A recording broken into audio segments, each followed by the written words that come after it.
I was on my way to my daughter's house for dinner, looking forward to a warm family evening, when my lawyer sent me a message. Call me urgently. My heart skipped a beat. I dialed the number, and what he told me about my daughter shocked me. You won't believe what she wanted to do. Before we continue, please subscribe to the channel, and write in the comments what time it is where you are now. My hands were steady on the quarterly reports when my phone buzzed. The screen lit up with Michael's name. Call me immediately. Emergency regarding AITA. MR. The pen slipped from my fingers.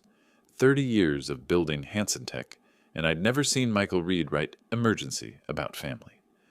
I dialed before the screen went dark. Wiley? His voice was professional steel. I need to warn you. AITA filed a lawsuit.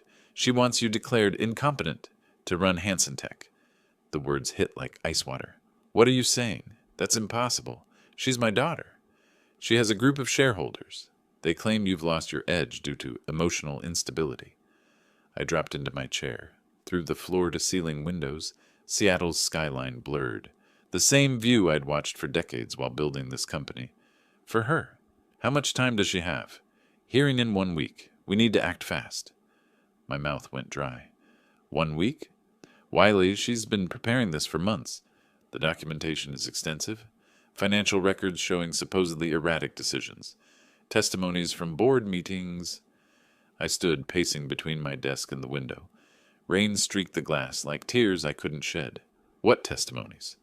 Claims about emotional outbursts. Questionable strategic choices. They're painting you as a man losing control. That's absurd. But even as I said it, doubt crept in. Had I shown too much passion in recent meetings? Defended old strategies too fiercely? I know it is. But they have paperwork, Wiley. Lots of it. The office felt smaller suddenly. Awards lining the walls. Photos of groundbreaking ceremonies. All meaningless if my own daughter could take it away. Who else knows? The filing is sealed for now, but the shareholders she's recruited, James Corbin, Patricia Wheeler, 3 others, they're meeting tomorrow. I gripped the phone tighter.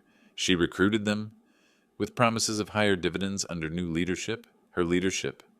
The betrayal cut deeper than any business loss I'd faced. Etta, my brilliant, ambitious daughter, the one I'd groomed to eventually take over, but not like this, never like this. What do you need from me? Everything. Financial records, medical documentation proving your competence, character witnesses. We're building a defense from scratch in 7 days. I closed my eyes. 48 hours ago, I'd been planning to mention her promotion to CEO within the year. Now she was trying to destroy me. Wiley, are you there? I'm here. My voice sounded foreign. Schedule whatever meetings you need. I'll clear my calendar. Good. And Wiley, don't confront her yet. We need to understand their strategy first. After hanging up, I sat in the growing darkness. Seattle's lights twinkled below, but the warmth had left the room, left my life. I gathered my things mechanically, coat, briefcase, keys. The same routine I'd followed for 30 years, but everything had changed in one phone call. The elevator descended in silence. 50 floors down, my legs felt unsteady. In the parking garage, I sat in my car for 10 minutes, hands on the steering wheel, trying to make sense of it. Etta was having dinner with her family tonight, our weekly tradition. Should I go? Pretend nothing had happened? The thought of sitting across from her, making small talk while she planned my destruction. But maybe I needed to see her face, study her expressions, understand who my daughter had become. I started the engine and pulled into Seattle's evening traffic, heading toward Bellevue, toward answers I wasn't sure I wanted to find. Etta's front door opened before I could knock. She stood there in her cream sweater, smile perfectly calibrated. Dad, right on time. Her hug felt rehearsed. Come in, it's freezing out there. I studied her face for cracks in the mask, found none. Sophie's been asking about Grandpa all day. Etta led me through the foyer. She drew you another picture. The house smelled like roasted chicken and lies. I followed her into the open kitchen where Trevor was setting the table. He looked up with nervous energy. Wiley, good to see you. His handshake lingered too long. Can I get you a drink? Wine? Something stronger? Wine's fine. I watched Etta move around the kitchen. Efficient. Controlled. The same way she handled board meetings. Sophie bounded in wearing paint-stained overalls. "Grandpa!" I lifted her easily, grateful for something genuine in this house of pretense. "What's this I hear about a picture?" "It's us at the office. See, that's you at your big desk, and that's me in the spinning chair." She thrust a crayon drawing at me. Stick figures in what resembled Hansen Tech's logo colors. Innocent, trusting, everything her mother wasn't. "It's beautiful, sweetheart." I kissed her forehead, catching Etta watching us. Something flickered across her expression. Guilt? Calculation? "Sophie, wash your hands for dinner," Trevor said, his voice too bright. Etta moved between stove and counter with practiced efficiency. "Dad, you look tired. Maybe you should rest more?" The loaded question. I met her eyes. "Work keeps me sharp. By the way, how are things in the finance department?" She paused, wooden spoon halfway to her mouth for tasting. "Let's not talk about work at dinner." "Since when?" I kept my tone light. "You usually love discussing quarterly projections." "Not tonight." She turned back to the stove. "Family time is sacred." Sacred. Like loyalty used to be. Trevor cleared his throat. "Sophie drew that picture during her art time today. She's been talking about visiting the office again." "Maybe next week?" I said, wondering if I'd still have an office next week. Sophie climbed into her booster seat. "Grandpa, can you tell the story about the first computer?" "Which story, sweetheart?" "When you built the company in the garage." I glanced at Etta. She was slicing chicken with surgical precision. "That was before your mommy was born. We had nothing but ideas and determination." "And Grandma Elna helped?" Sophie added. The knife paused. Etta's shoulders tensed. "Yes," I said softly. "Grandma Elna helped with everything." Silence stretched. Trevor filled it by turning on background music, something classical and safe. Dinner proceeded with artificial normalcy. Sophie chattered about preschool. Trevor discussed his latest architectural project. Etta asked polite questions about my health, my sleep, whether I was eating properly. Every word felt like reconnaissance. "The chicken is excellent," I said. "Mom's recipe." Etta's voice carried an edge. She always said cooking was about love, not perfection. Another loaded statement. Elna had said that, usually while trying to get me to spend less time at the office. She was wise about many things. Yes, she was. Etta's fork clicked against her plate. She understood priorities. The accusation hung in the air. Sophie looked between us, sensing the undercurrent. "Grandpa, why are you sad?" Out of the mouths of babes. "I'm not sad, sweetheart. Just thinking." "About what?" "About how much I love our family dinners." Etta's eyes met mine across the table. For a moment, I saw the little girl who used to wait by the window for me to come home. But the moment passed. "More wine?" Trevor asked, already reaching for the bottle. The evening crawled forward. Dessert, coffee, Sophie showing me her latest drawings, normal family rituals masking extraordinary betrayal. At 8:15, I stood to leave. "Thank you for dinner. As always, it was perfect." Etta walked me to the door. "Dad, are you sure you're okay? You seem different tonight." I studied her face. The concern looked genuine. Maybe it was. Maybe she'd convinced herself this was for my own good. "I'm fine, sweetheart. Just reflecting on how much Hansen Tech means to me, to our family." Something shifted in her expression. Guard going up. "Drive safely. The roads are slick tonight." I kissed her cheek. She didn't pull away, but she didn't lean into it either. "Good night, Etta." "Good night, Dad." The door closed behind me with a soft click. I stood on her front steps, rain beginning to fall again. Through the window I could see her clearing dishes, moving efficiently, methodically, planning my destruction. I parked overlooking Lake Union, city lights reflecting off the black water. My hands shook as I dialed Michael again. "Wiley, how did dinner go?" "Like a performance. She knows how to act concerned while stabbing me in the back." Rain drummed on the windshield. "Tell me everything." "She's been preparing for 6 months. She has records of your emotional outbursts at meetings." "What outbursts? I've always controlled myself." "The Anderson acquisition meeting. When you rejected their lowball offer, apparently you raised your voice. She documented it as irrational anger threatening company relationships." I remembered that meeting. I'd been passionate, not angry. There was a difference. What else? "Financial decisions she's labeled as sentiment over strategy, the charity partnership with Elena's foundation, the employee retention program, things that cost money but weren't strictly profitable. My throat tightened. Those were good decisions. I know, but she's framing them as emotional choices rather than business logic. I started the engine, needing to move. What's her timeline? Hearing next Friday. If she wins, she gets temporary control while you undergo psychological evaluation. And if I refuse, the shareholders can vote you out anyway. She's got enough backing. I drove through empty Seattle streets, processing the scope of her betrayal. Not just attacking me, but dismantling everything I'd built with careful precision. At home, I climbed to my study. 30 years of memories lined the walls. Awards, photos, the detritus of a successful life. I opened my safe and pulled out Elena's letters, the ones she'd written during her final months, when she knew she was dying, when she'd tried to warn me about priorities. Wiley, Etta needs your attention more than the company does. She thinks you don't love her. I dismissed Elena's concerns then. Etta was successful, independent, thriving. How could she doubt my love? But doubt, apparently, had festered into something darker. I found the folder marked Etta Personal. School records, report cards, photos from company events where she'd stood beside me, proud and eager. When had that pride curdled into resentment? My computer chimed with an encrypted email from Michael.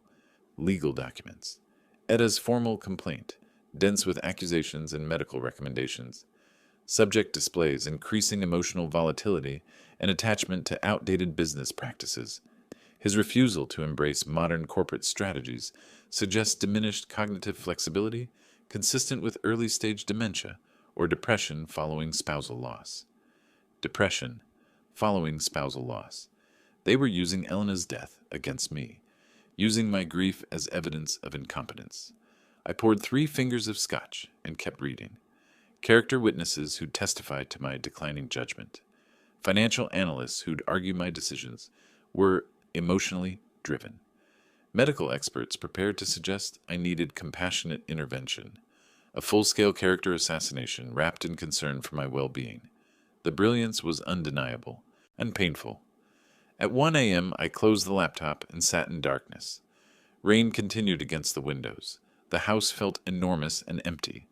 Elena's photograph watched from my desk. She'd known this day would come, had tried to prevent it. She doesn't understand why you love the company more than her.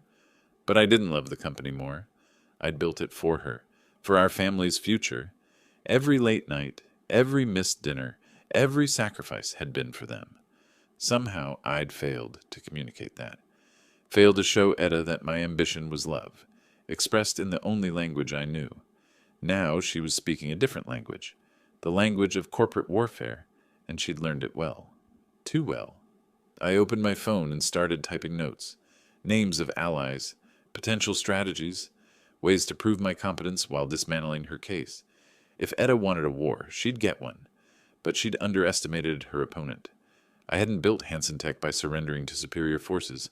I'd built it by outthinking them. Dawn was still hours away, but I felt something stirring. Not just anger or hurt. Strategy. Purpose. My daughter had declared war on everything I'd built. Everything I was. Time to remind her who taught her how to fight. The elevator climbed toward Steve's floor with deliberate precision. I shifted the briefcase containing 2 weeks of evidence. Time to stop playing defense. Steve Wilson's corner office occupied the same building as mine, 3 floors down. Same view of Lake Union.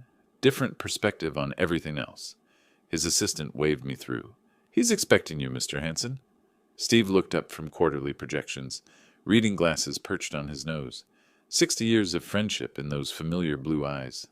"Wiley, perfect timing. I was just reviewing the... We need to talk." I set the briefcase on his conference table with a deliberate thud. "Close the door." Something in my tone made him move quickly. The door clicked shut. "What's wrong?" "Etta's trying to have me declared incompetent." Steve's face went through 3 expressions in 2 seconds. Confusion, disbelief, concern. "That's impossible." I opened the briefcase. Legal documents spread across the polished table like battle plans. "She filed suit 2 weeks ago. Wants temporary control while I undergo psychological evaluation? Steve sank into his chair. Why didn't you tell me sooner? I needed to understand the scope first. I pulled out the shareholder analysis. Look at this. The document showed our investor base mapped like a military campaign. Green for loyal, red for convinced by AITA, yellow for undecided, too much red. Corbin's already committed, I said. Patricia Wheeler, too. 3 others. Steve studied the names. Wiley, she promised Corbin 15% dividend increase. Based on what? Staff cuts? She talks about implementing AI and automation. I felt something cold settle in my chest. That would destroy the company culture we built for 30 years. But young shareholders don't understand this. They only care about numbers. Steve had been monitoring internal communications. Co-founder privileges included access to company email systems. The intelligence he'd gathered painted a clear picture. AITA had been methodical. Each shareholder approached with tailored promises. Corbin got profit projections. Wheeler received efficiency studies. Others heard modernization speeches. She's selling them a fantasy, I said. A profitable fantasy. Steve pulled up email chains on his computer. Look at these revenue forecasts she's sharing. The numbers were aggressive, unrealistic, based on firing half our senior staff and automating customer service. This isn't innovation, it's corporate vandalism. Try explaining that to shareholders watching tech stocks soar. I spread financial reports across the table. Our actual performance over 3 years. Steady growth, consistent profits, satisfied employees. We've averaged 12% annual growth, I said. Our retention rate is 94%. Customer satisfaction scores are industry leading. But she's promising 25% growth through strategic restructuring. The phrase made me sick. Strategic restructuring. Corporate speak for destroying lives. What about Corbin? Is he completely lost? Steve leaned back. Maybe not. He respects long-term stability, but he's scared of missing the next big wave. Then we remind him what happens to companies that chase every trend. I pulled out a folder marked Competition Analysis, companies that had followed AITA's preferred strategy. Most had imploded within 5 years. Remember TechFlow Industries? Steve nodded grimly. Automated everything. Stock price tripled. Then customer service collapsed. Exactly. They're worth 20% of their peak now. We spent the next hour mapping strategy, which shareholders could be saved, what evidence would convince them, how to present our case without seeming desperate. The rain outside had intensified. February in Seattle meant constant gray skies, perfect weather for corporate warfare. There's something else, Steve said quietly. Her legal representation. Laura Blake. Michael briefed me. She's good, aggressive, turns courtrooms into theater. Then we give her a better show. Steve's computer chimed with a calendar reminder. Board meeting next week. Routine quarterly review. She'll make her move there, I said, unless we move first. I closed the briefcase, but left the analysis documents spread across Steve's table. Visual evidence of our campaign. Schedule a meeting with Corbin, I said. This week, private lunch. What's your angle? Fear. Show him what happens to investors who bet against proven leadership. Steve was already reaching for his phone, scrolling through contacts. Thursday work? Morton's downtown. Perfect. Neutral ground. The afternoon light was fading outside. In 2 hours, I'd transformed from victim to general. AITA wanted a war. She'd get one. But she'd underestimated her enemy. I hadn't built Hansen Tech by surrendering to superior forces. I'd built it by outthinking them. Michael's law office occupied the 20th floor of Columbia Center, all mahogany and leather-bound authority. I arrived 10 minutes early, briefcase heavy with Steve's intelligence. The receptionist offered coffee. I accepted. This would be a long morning. Mr. Hansen? Michael appeared in his office doorway. Ready for war? His conference room had been transformed into a command center. AITA's lawsuit documents covered one wall. My defense materials occupied another. Between them, empty space waiting for battle plans. Show me everything, I said. Michael lifted a thick folder. AITA's official filing, 47 pages of accusations, evidence, and medical recommendations. I flipped through pages of surgical character assassination. Every passionate defense of company values, reframed as emotional instability. Every innovative risk repositioned as declining judgment. She claims you've lost touch with market reality. Our profits grew 12% last year, but she says that's due to her initiatives, not yours. Classic Etta, rewriting history with herself as the hero. What about her evidence? Michael pulled out a separate stack. 6 months of documentation, meetings where you allegedly showed inappropriate emotional responses. Financial decisions she labels as sentiment over strategy. The Anderson acquisition, the charity partnership with Elena's foundation, the employee retention program. All good decisions, all profitable in the long term, all dismissed as emotional weakness. And her legal representation? Laura Blake. Michael's expression darkened. 38 wins in 42 competency hearings. She specializes in family business disputes. Meaning? She knows how to make loving fathers look like declining patriarchs. I studied Blake's photograph on Michael's computer. Sharp features, predatory smile, woman who'd built a career on destroying family legacies. Laura Blake is known for turning court sessions into theater. Then we write a better script?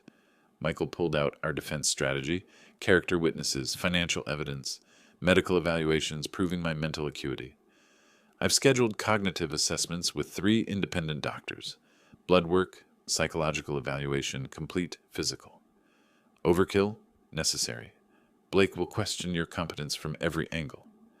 The irony was bitter. At 62, I was sharper than most men half my age. But Etta had weaponized my grief over Elena's death. She's claiming delayed trauma response? Emotional deterioration following spousal loss, manifesting in poor business judgment and increased volatility. Using Elena's memory against me, the calculation was breathtaking. What's our counter strategy? Michael smiled for the first time that morning. Turn her greatest strength into weakness. He spread out our own evidence. Etta's promises to shareholders, unrealistic financial projections, email chains showing her 6-month deception campaign. We're filing a countersuit. For what? Breach of fiduciary duty, conspiracy to defraud shareholders, intentional infliction of emotional distress. The last charge felt personal, which it was. Will it work? It'll force her to defend her own actions instead of just attacking yours. Michael produced a formal document, our counter lawsuit. 23 pages of legal accusations wrapped in corporate language. She'll be furious. Good. Angry people make mistakes. I signed the papers with steady hands. No trembling now, just cold determination. When do we file? Today. Blake will have it by 5 p.m. The rain outside had turned to sleet. February in Seattle was always brutal. Perfect weather for legal warfare. One more thing, Michael said. The hearing date. March 15th.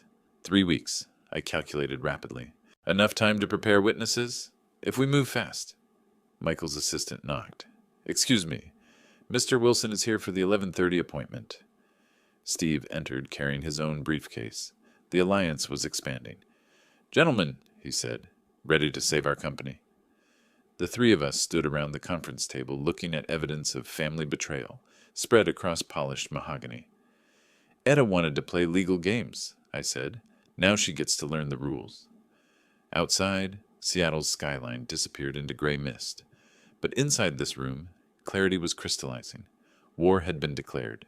Positions had been chosen. Time to remind my daughter who taught her how to fight.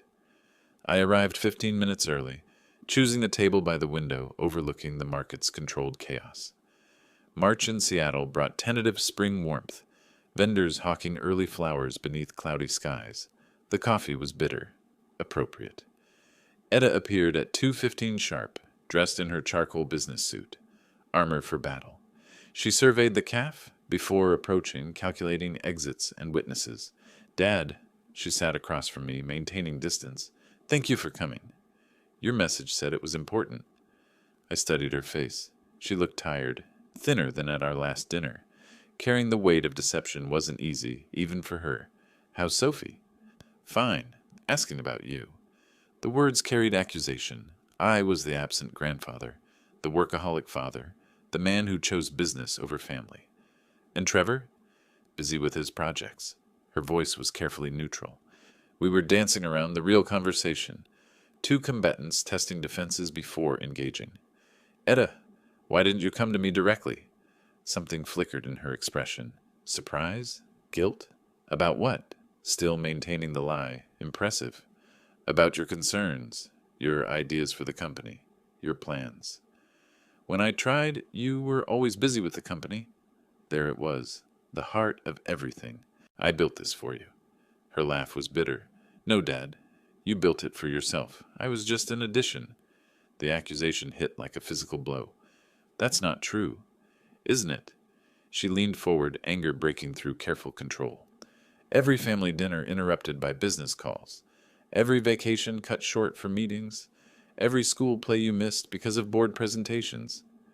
Memories flooded back. Elena's disappointed faces, Etta's resigned acceptance when I couldn't attend her college graduation ceremony. I was providing for our family. You were feeding your ego. Silence stretched between us. Market vendors called their prices outside. Normal life continuing while we dissected 35 years of accumulated hurt. I want to modernize the company, but you block all my initiatives. I want to preserve what works. What works? Her voice rose slightly. Dad, we're falling behind. Tech companies are outpacing us. Our systems are outdated. Our methods are antiquated. Our methods built something lasting, something dying. She pulled out her phone, showing me industry projections, charts and graphs that painted Hansen Tech as a dinosaur waiting for extinction. Automation could increase our efficiency by 40%.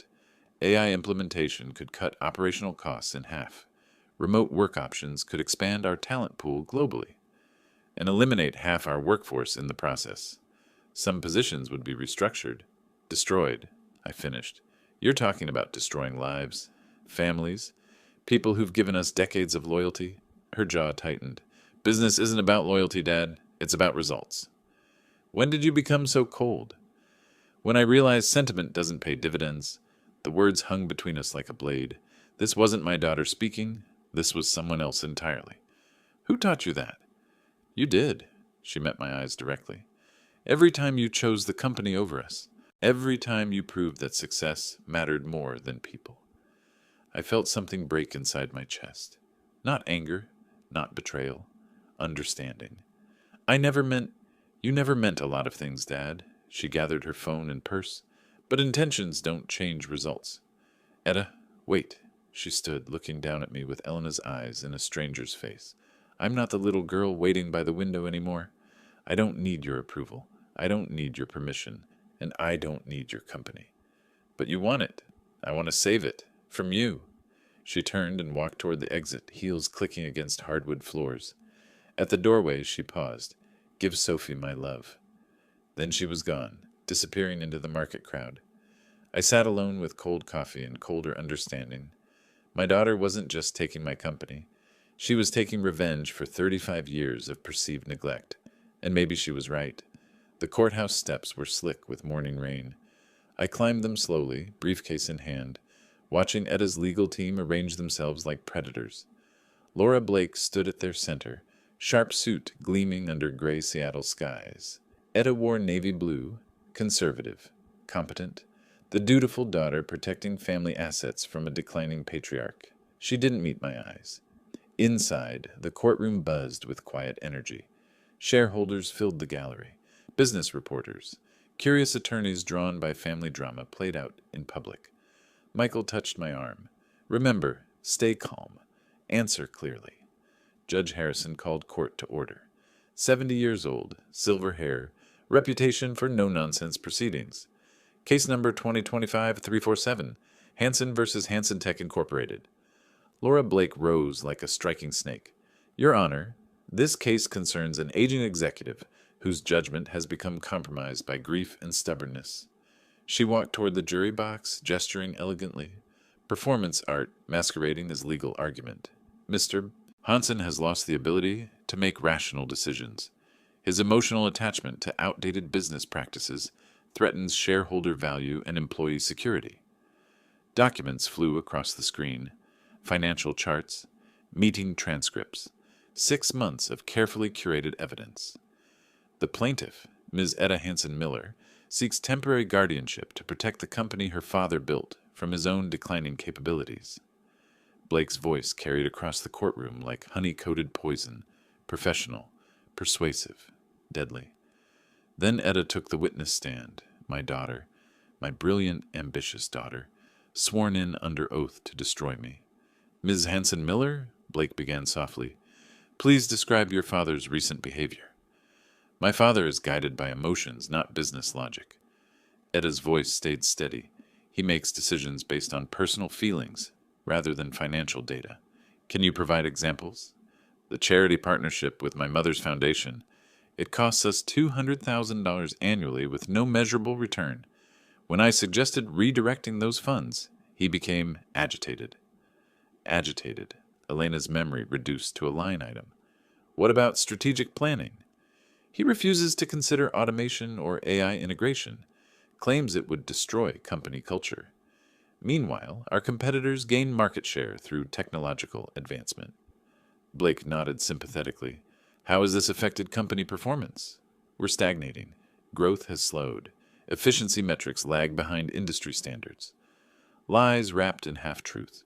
Our growth was steady, sustainable. Our employees were loyal because we treated them as people, not resources. "In your professional opinion, what does the company need?" "Fresh leadership, modern strategies. Focus on profits rather than sentiment." The words hit like physical blows. This wasn't my daughter speaking. This was someone else entirely. Michael's cross-examination was surgical. "Ms. Hanson-Miller, what was Hanson Tech's profit margin last quarter?" 12%. And the quarter before? 11.7%. So under your father's supposedly incompetent leadership, profits are increasing? Short-term fluctuations don't indicate long-term viability. What about employee retention? 94% annually. Industry average? Etta hesitated. 67%. So your father maintains higher employee satisfaction than industry standard while increasing profits? Retention can indicate resistance to necessary change. Michael smiled coldly. Or exceptional leadership. Blake objected. Judge sustained. But damage was done. James Corbin testified next. Straightforward. Profit-focused. We need leadership that prioritizes shareholder value. Ms. Hanson-Miller understands modern business realities. When the morning session ended, I felt drained. Watching your daughter publicly dissect your competence required a strength I didn't know I possessed. But Michael squeezed my shoulder. Phase 1 complete. Tomorrow, we fight back. Outside, Seattle's spring rain continued. Etta walked past without acknowledging me, surrounded by her legal team. My little girl, who used to wait by the window for Daddy to come home. Now she couldn't wait for me to disappear.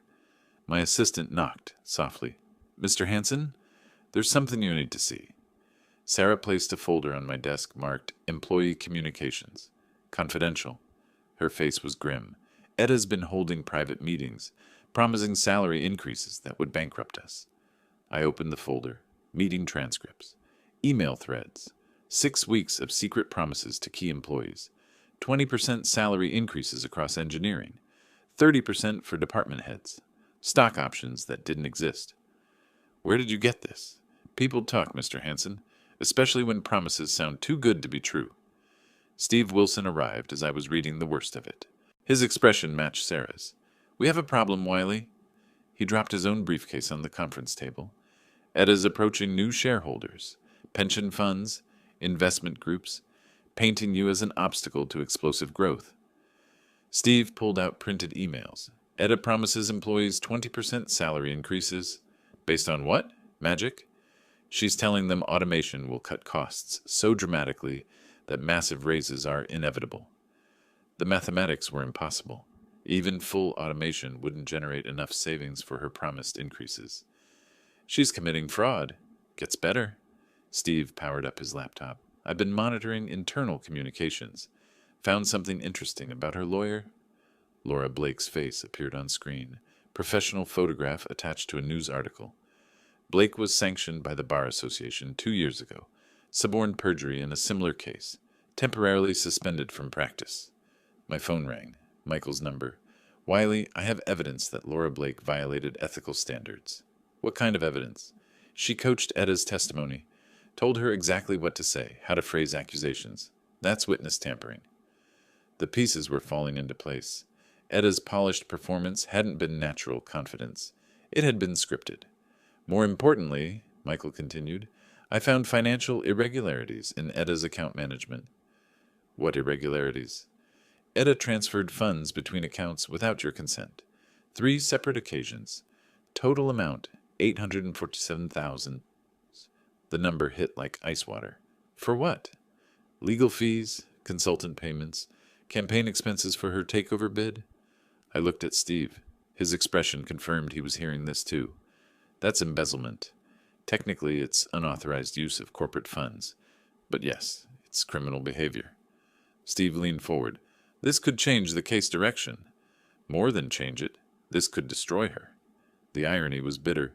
My daughter had wanted to prove my incompetence by demonstrating her own criminal stupidity. I walked to the window, looking out at Seattle's skyline, the city where I'd built everything, where Elna had lived and died, where our family had grown and fractured. Michael, how do we present this? Carefully. We don't want to look vindictive, just competent. And Blake's ethics violations? I'll file a complaint with the Bar Association, simultaneously present evidence to the judge. Steve was organizing documents across my conference table. Financial records, employee communications, email chains showing Etta's deception. The question is timing, I said. Next hearing is Monday. Blake will expect us on defense again. Instead, we attack. I studied the evidence spread across my office. 30 years of building a company, and my daughter had tried to destroy it with 6 months of lies. But lies eventually revealed themselves. Schedule a meeting with our character witnesses. I want them prepared for aggressive cross-examination. Steve nodded. Already done. Patricia from accounting, David from engineering. They'll testify to your competence and her deceptions. What about the employees she made promises to? Most are confused. They trusted her, but the numbers don't add up. The late afternoon sun slanted through my office windows. Seattle, in April, could be beautiful when the rain stopped. I'll head home early, I said. Plan our presentation tonight. Steve gathered his documents. We've got enough ammunition to sink a battleship. Let's hope we can aim it accurately. After they left, I sat alone in my office. The silence felt different now. Not empty. Focused. Tomorrow we'd remind everyone who built Hansen Tech, and why it deserved better than my daughter's desperate ambitions. The courthouse felt different this time. Tension crackled like electricity as all parties assembled. Etta sat with Blake, confident from their previous performance. They hadn't seen what was coming. Judge Harrison called court to order. Mr. Reed, you may present additional evidence. Michael rose slowly, deliberately, a predator who'd found wounded prey. Your Honor, the plaintiff conducted unauthorized financial operations. Blake shot to her feet. Objection! This is beyond the scope. Overruled. Continue, Mr. Reed. Michael approached the evidence table like a surgeon selecting instruments. During discovery, we found 3 unauthorized transfers from corporate accounts. Total amount, $847,000. The number echoed through the courtroom. Etta's face went pale. These funds were used to finance Ms. Hansen-Miller's legal campaign against her father, without board approval, without documentation, without authorization. Michael projected bank statements onto the courtroom screen, dates, amounts, recipient accounts. This constitutes embezzlement of corporate funds. Blake was scrambling. Your Honor, these accusations are desperate attempts at discreditation. Desperate? Michael smiled coldly. These are bank records. Mathematics doesn't lie. He turned toward Etta. She looked smaller somehow. The confident executive replaced by a trapped woman watching her world collapse. Furthermore, we have evidence of witness tampering. Blake's composure cracked completely. That's preposterous. Ms. Blake coached her client's testimony, provided specific phrases, emotional cues, strategic answers. We have recordings. Judge Harrison leaned forward. Recordings? Office security cameras with audio capability. Ms. Blake's coaching sessions were inadvertently recorded during building security sweeps. The judge's expression darkened. I want those recordings reviewed immediately. When my turn came to testify, I felt calm, centered, ready. Mr. Hansen, Michael began formally, how long have you managed Hansen Tech? 30 years. I founded the company in 1995 with $50,000 borrowed against my house. Current annual revenue, $247 million. Net profit, $29.6 million. Employee count, 2,047. Have you been declared incompetent by any medical professional? No. I underwent comprehensive evaluation last month. Cognitive function tests, psychological assessment, physical examination. All results were normal for my age. Michael presented my medical reports, clean bills of health from 3 independent doctors. In your professional opinion, why is your daughter pursuing this legal action? I looked at Etta. She was staring at her hands, unable to meet my eyes. She believes I've prioritized company culture over maximum profits. She wants to implement automation and cost-cutting measures that would eliminate jobs and reduce employee benefits. Is profit maximization always the correct business strategy? No. Sustainable growth requires balancing profitability with employee satisfaction, customer loyalty, and community responsibility. How has this philosophy affected company performance? We've maintained consistent growth for 30 years. Employee retention exceeds industry standards. Customer satisfaction scores remain in the 95th percentile. Michael nodded. I've managed this company for 30 years and know every number, every employee, every strategic decision. My daughter wants to sacrifice long-term stability for short-term gains. Blake's cross-examination was desperate. Mr. Hansen, isn't it true that you've resisted modernization? I've resisted reckless change. Technology serves business goals, not the reverse. Your daughter claims you're emotionally unstable. My daughter is young and impatient. She confuses passion with instability, conviction with stubbornness. She says you make decisions based on sentiment. I make decisions based on experience. 30 years of building something lasting. Blake kept attacking, but her arrows were missing their target. The evidence was overwhelming. Etta had overplayed her hand spectacularly. When Corbin testified again, his confidence had evaporated. I may have been overly optimistic about projected returns. Are you still supporting Ms. Hansen-Miller's leadership bid? Long pause. I'm reconsidering my position. Blake's closing argument sounded hollow. Despite these allegations, the core issue remains. Mr. Hansen's resistance to necessary modernization. But Michael's response was surgical. The core issue is whether a daughter can steal her father's company through lies, embezzlement, and witness tampering. Judge Harrison's face was granite. Order in the court. Given the serious allegations of financial misconduct and potential ethics violations, this case requires additional review. Etta finally looked at me. Her eyes were Elna's eyes, filled with confusion and fear. The court will reconvene in 1 week for final decision. As the courtroom emptied, Etta approached slowly. Dad? For a moment she looked like the little girl who used to ask for bedtime stories. I never meant for it to go this far. But it did, sweetheart. It did. She walked away with her ruined legal team, leaving me alone with the wreckage of our family. Victory felt hollow when it meant destroying your own daughter. All rise for the Honorable Judge Harrison. The courtroom stood as one.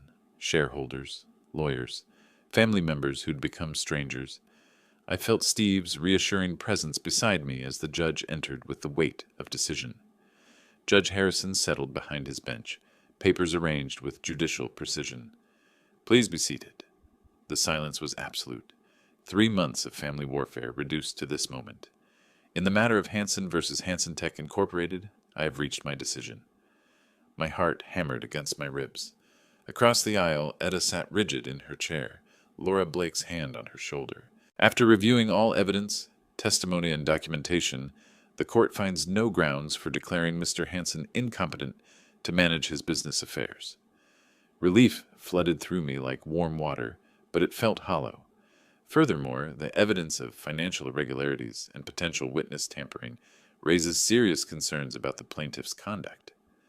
Etta's shoulders sagged. The fight went out of her completely.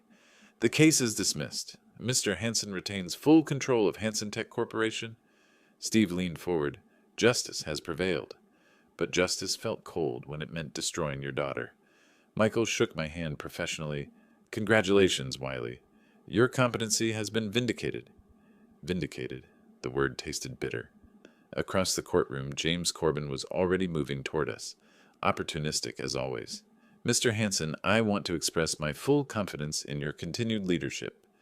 Yesterday he was backing Etta's revolution. Today he was my loyal supporter. Of course, James. Business as usual.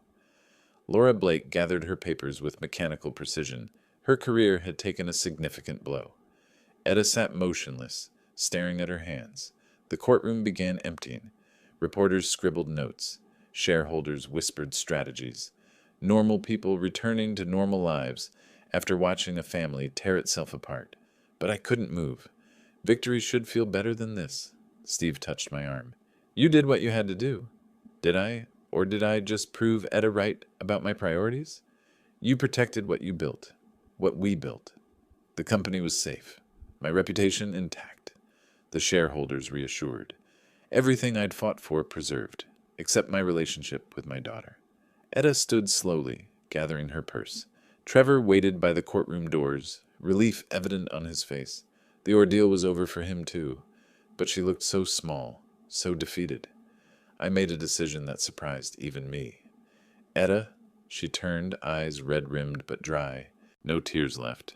Dad, this doesn't have to be the end of our story. Something flickered in her expression. Hope? Fear? I lost everything. No, you only lost a battle, not the war with life. Steve was watching us carefully. Michael pretended to organize papers while listening. Can we talk? Privately? Etta glanced at Trevor. He nodded encouragingly. Not here, she said quietly. Coffee? Somewhere neutral? I need time to process this. Of course, but Etta? I stepped closer. You're still my daughter. You're still brilliant. You're still capable of great things. Her composure cracked slightly. Even after everything I did? Especially after everything you did. It took courage to challenge me, even if the method was wrong. She looked at me with Elena's eyes, confused and hurt, but seeing something new. I'll call you next week. It wasn't much, but it was a beginning. As she walked away with Trevor, I felt something I hadn't expected. Not victory, not vindication. Hope. The company was mine. The family could still be saved. And maybe, just maybe, we could build something better together. 10 days of waiting had led to this bench overlooking Lake Union. The water sparkled in late afternoon sun, Seattle's skyline rising like promises behind the trees.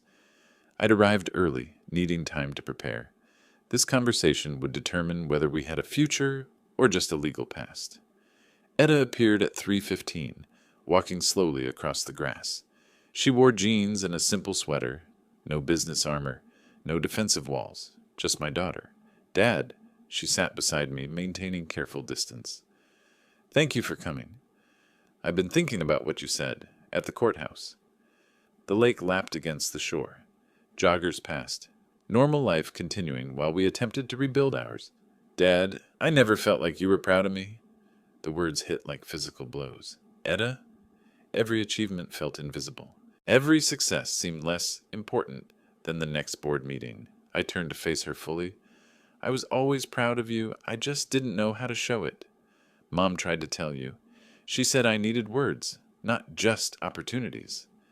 Elena's voice echoed across 5 years. She needs your attention more than the company does. Your mother was wiser than I gave her credit for. I wanted to prove I was worthy of your love. My love doesn't need proof. It's unconditional. She laughed bitterly. Then why did it feel so conditional? Why did every conversation become about work? Why was the company always more important? I stared at the water, watching sailboats navigate toward harbor. How do you explain 30 years of misguided priorities? I built Hanson Tech for you, for our family's future. Every late night, every missed dinner, every sacrifice, I thought I was providing security. But you were also providing distance. Yes, I was. The admission felt like releasing held breath. I confused providing with parenting, success with love. Etta's eyes filled. I needed my father, not a benefactor. And I needed to learn the difference. Silence stretched between us. Not uncomfortable now. Honest. When I filed that lawsuit, I wasn't just fighting for the company. I was fighting for recognition, for validation that I mattered to you. You've always mattered. I just showed it poorly. She wiped her eyes with the back of her hand. I nearly destroyed everything. No, you nearly saved us. How can you say that? I embezzled money. I lied to shareholders. I tried to have you declared incompetent. You forced honesty. You made us confront what was broken. The lake reflected afternoon clouds. Seattle in late spring felt full of possibility. What happens now? She asked. That depends. Do you still want to modernize the company? You'd trust me with that? What do you say about shared leadership? Etta stared at me. Are you ready to trust me with part of the company? I'm ready to trust you with the future of the company. Her breath caught, meaning, co-CEOs, your innovation, my experience, partnership instead of war. You'd do that after everything? Because of everything. You were right about modernization. I was right about culture. Together we could build something Elena would be proud of. Etta stood, pacing to the water's edge. I watched her process the proposal, seeing Elena's thoughtfulness in her movements. Full partnership? Equal authority? Equal authority. Shared responsibility. Father-daughter leadership team. She turned back. What about the board? Steve's already supportive. The shareholders want stability and growth. We can provide both. And the employees? They'll respect the Hanson name, both of us. She walked back, sitting closer this time. I have conditions. Name them. Full transparency. No decisions without consultation. Modern technology implementation. Employee profit-sharing program. Agreed. My conditions. Maintaining company culture. Gradual changes, not revolutionary. Family time protected. Family time? Weekly dinners. No business talk during Sophie's bedtime stories. Elena's foundation continues. Etta smiled for the first time in months. Deal. I extended my hand. Partners? She shook it firmly. Partners. Then she surprised me by leaning forward, hugging me tightly. I love you, Dad. I love you too, sweetheart. I always have. We held each other by Lake Union as the afternoon faded, father and daughter becoming something new. Business partners, family, future. The kitchen smelled like Elena's favorite recipe. Etta moved between stove and counter with practiced efficiency, but tonight felt different. Celebration was in every gesture. Dad, I prepared your favorite dish. I arrived carrying a wrapped package and my grandfather's smile. Something smells like your mother's cooking. Same recipe. Same love. The table was set formally but warmly. Candles, good china, the kind of attention reserved for special occasions. Sophie bounded into the room wearing a dress with paint stains. Grandpa? Sophie, Grandpa brought you something special. I handed her the wrapped package. She tore through paper with 4-year-old enthusiasm, revealing a miniature business suit. For when you're ready to run Hanson Tech. Sophie giggled, holding the tiny jacket against herself. Will I be the boss? Someday, sweetheart. Someday you might be. Trevor emerged from his office, architectural plans tucked under his arm. I'm glad we're one family again. So am I. I meant it completely. Dinner conversation flowed naturally. Sophie chattered about preschool. Trevor discussed his latest project, a children's museum downtown. Etta shared preliminary plans for Hanson Tech's technological modernization. Gradual implementation, she emphasized, respecting existing staff while improving efficiency. The best of both worlds, I agreed. After dessert, Etta produced a manila folder. Ready to make this official? The partnership agreement was elegant in its simplicity. Shared authority, complementary responsibilities, dispute resolution protocols. Everything two stubborn business leaders needed to work together. Sophie, are you not sad anymore? I looked down at my granddaughter, who was observing us with childlike wisdom. No, sweetheart. Now Grandpa is happy. Because Mommy and Grandpa are friends again? Because we're family again? I signed the documents with steady hands. Etta followed, her signature bold and confident. Trevor produced champagne from the refrigerator. I thought we might celebrate. Perfect timing. We stood in the dining room, glasses raised, 4 generations of family, past, present, and future, united again. To Hanson Tech's new future, Etta declared. To family partnerships, I added. To not fighting anymore, Sophie contributed solemnly. We laughed, us clinking glasses carefully to include her apple juice. Trevor raised his glass higher. To Elena, who would have loved seeing this moment. To Elena, we echoed. I felt her presence in the room, in Etta's smile, in Sophie's laughter. in the possibility of healing. The champagne tasted like hope. "What happens Monday?" Sophie asked. "Monday, Mommy and Grandpa go to work together," Etta explained. "Like a team?" "Exactly like a team." I picked up Sophie, spinning her gently. "The best team in Seattle." Outside, summer was beginning. Long days, warm nights, new possibilities. Inside, we were beginning too. Not the same family we'd been before the war. Something better. Something honest. As evening deepened, we moved to the living room. Sophie showed me her latest drawings. Etta and Trevor planned next week's schedule. Simple domestic moments that felt profound after months of legal warfare. At 8:30, I prepared to leave, arms full of Sophie's artwork, heart full of possibility.